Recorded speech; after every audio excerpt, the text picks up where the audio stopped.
आपण मापन आणि मापनाच्या एकांचा अर्थ काय आहे ते पाहणार आहोत. फक्त एक उदाहरण देण्यासाठी. उदाहरणार्थ, समजा ही एक पेन्सिल आहे. ठीक आहे, ही एक पेन्सिल आहे आणि ही एक मापनपट्टी आहे. तर ही एक पट्टी आहे ज्यावर सेंटीमीटरमध्ये हे चिन्हांकन केलेले आहे. जेव्हा आपण ही पेन्सिल ठेवतो, पट्टीसह आपण काय करण्याचा प्रयत्न करत आहोत? आपण दोन मात्रांची तुलना करत आहोत.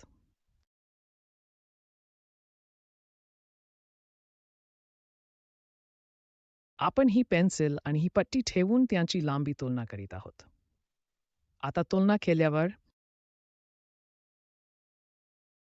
आपण पाहू शकतो की पेन्सिलची लांबी 20 सेंटीमीटर आहे. तर मूलतः आपण म्हणू शकतो की तुलना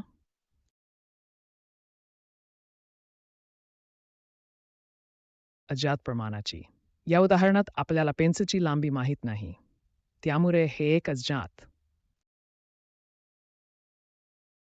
प्रमाण. आपल्याला ते माहीत नाही, म्हणून आम्ही त्याला अज्ञात प्रमाण म्हणू. तर हे एक ज्ञात प्रमाण जे आपल्याला माहीत आहे, कारण आपल्याला माहीत आहे की 1 सेंटीमीटर किती लांब आहे. हे प्रमाण आपल्याला माहीत आहे. त्यामुळे आपण अज्ञात प्रमाणाची तुलना ज्ञात प्रमाणाशी करत आहोत आणि हेच मापन म्हणजे काय? म्हणून आपण मापन म्हणजे अज्ञात प्रमाणाची ज्ञात प्रमाणाशी तुलना करणे असे परिभाषित करू शकतो. प्रमाण. तर पाहूया आपण काय मापतो. जेव्हा आपण म्हणतो की आपण एखाद्या विशिष्ट वस्तूचे मापन करतो किंवा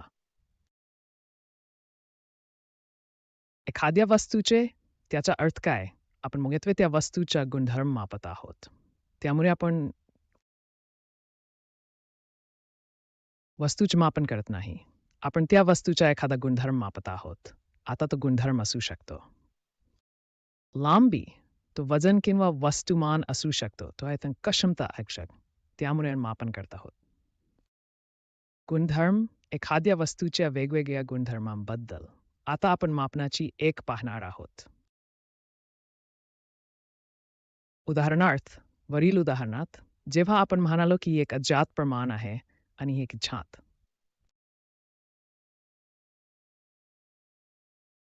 प्रमाण. तर ही ज्ञात प्रमाण म्हणजेच आपण मापनाची एकक म्हणतो. तर मापनाची एकक म्हणजे काय?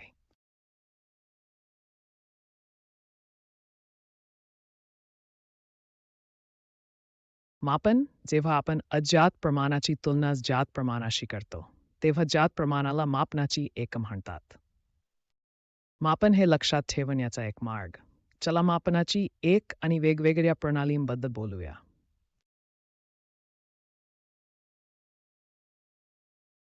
या मापन युनिट्सपैकी खरं तर काही शतकांपूर्वी जेव्हा ब्रिटिश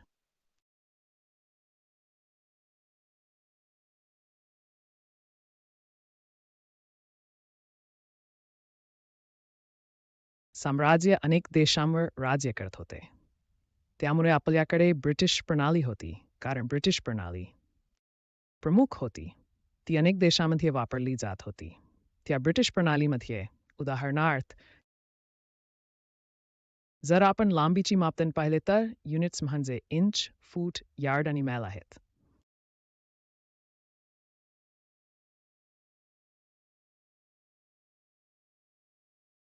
आणि या युनिट्समधील संबंध काय आहे?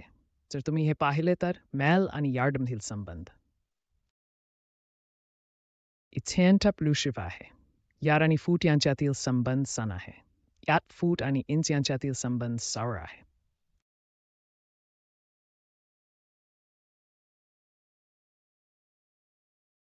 म्हणून आपण म्हणू शकतो की स्टेप्टर इंच ईट फूट बनवतात. सम फूट यार्ड बनवतात आणि समान नीचेंटर यार्ड्स एक मैल बनवतात. तर जर तुम्ही या मापक युनिट्समधील संबंध वेगळा होता आणि त्याचा पुनर्वापर करणे आणि लक्षात ठेवणे कठीण होते. लक्षात ठेवणे कठीण होते. मग काय झाले? हळूहळू अनेक देशांनी दुसरी प्रणाली स्वीकारली ज्याला म्हणतात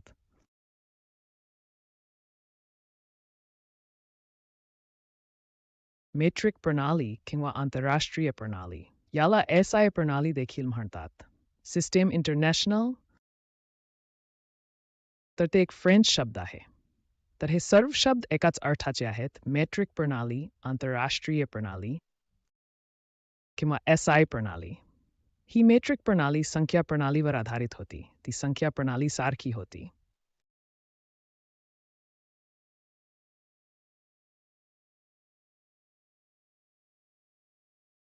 तर लक्षात ठेवा, जेव्हा आपण संख्या प्रणाली पाहतो, ज्यामध्ये वेगवेगळ्या संख्यांचे स्थान मूल्य असते, आपण काय पाहतो? आपण पाहतो की प्रत्येक टप्प्यात मूल्य पट वाढते. तर हे स्थान आहे. एकदा त्यानंतर डाव्या बाजूला 10 लाख आहे. तर जर तुम्ही एका स्थानावरून दुसऱ्या स्थानावर गेला, त्या जागेचे मूल्य उजवीकडून डावीकडे जाताना पट वाढते. म्हणूनच मेट्रिक प्रणालीमध्ये ब्रिटन व्यतिरिक्त या देशांनी ही प्रणाली स्वीकारली आणि त्यांनी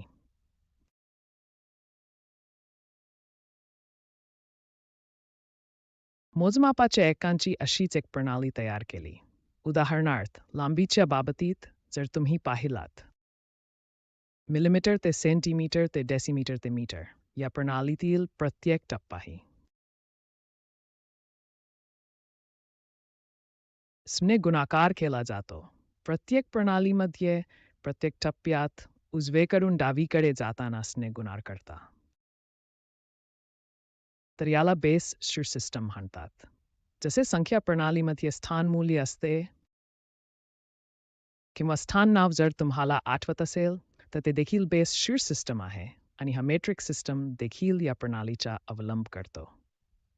हा बेस शेअर सिस्टम होता. त्यामुळे लक्षात ठेवायला सोपा होता आणि अनेक देशांनी याचा अवलंब केला.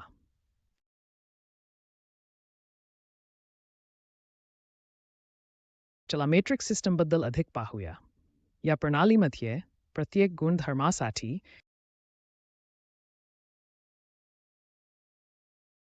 आपल्याकडे एक बेस युनिट आहे. एक प्रतिनिधी युनिट असते, ज्याला बेस युनिट म्हणतात.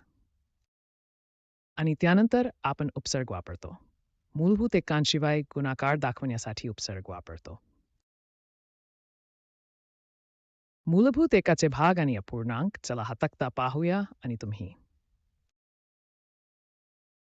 हा तुमच्या नोटबुकमध्ये काढा आणि लक्षात ठेवा.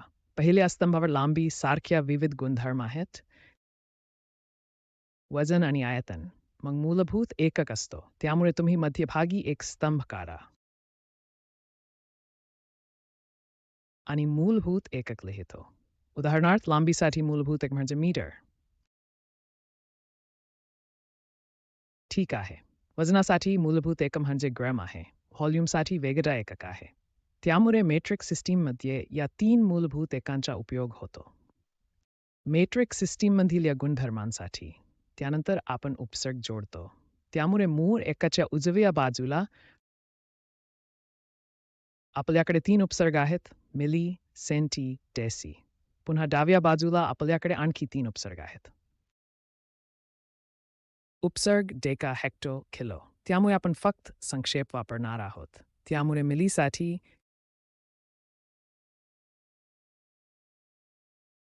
एम, सी, डी मूळ एकांचे स्वतःचे संक्षेपात मीटर, ग्रॅम आणि लिटर.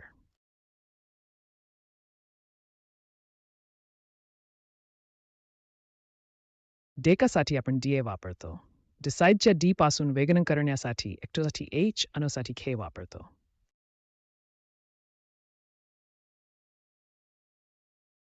आता जर आपण हे संक्षेप एकत्रित केले, तर आपण हे सर्व सेल्स भरू शकतो. त्यामुळे आपण असे लिहू शकतो. यामध्ये M म्हणजे मिली आणि M म्हणजे मीटर. त्यामुळे हा मिलीमीटर आहे. हे C आहे म्हणजे सेंटी. आणि M मीटर, सेंटीमीटर, त्याचं प्रमाणे डेसिमीटर. मग मीटर हा बेस युनिट आहे. त्यानंतर आपल्याकडे आहे डेकामीटर, ऑक्टोमीटर, किलोमीटर. वजनासाठी आपल्याकडे मिली आणि मग बेस युनिट ग्रॅम आहे.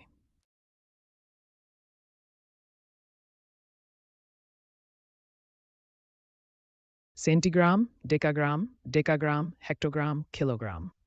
नंतर मिलीलिटर, सेंटीलिटर.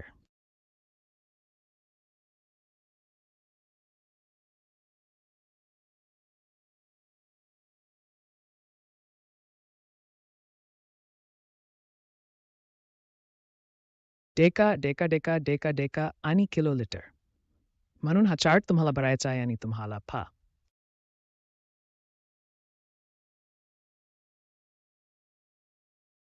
हे लक्षात ठेवा की हा एक अतिशय महत्त्वाचा चार्ट आहे. हे लक्षात ठेवा, लक्षात ठेवा. तर आपण काय पाहिले की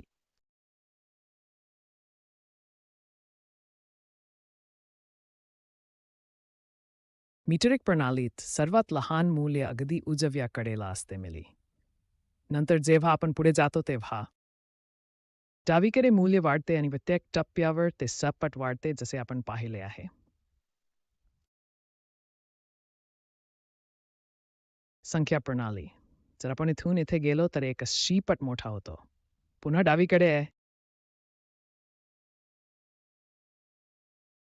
तर एक आणखी स्पट मोठा होतो. त्यामुळे प्रत्येक टप्प्यावर ते सपट मोठे होईल जसे संख्या प्रणालीमध्ये असते. पुढील धड्यात आपण काय करणार आहोत ते म्हणजे आपण हे वेगवेगळे एके कसे रूपांतरित करायचे ते समजून घेण्याचा प्रयत्न करू.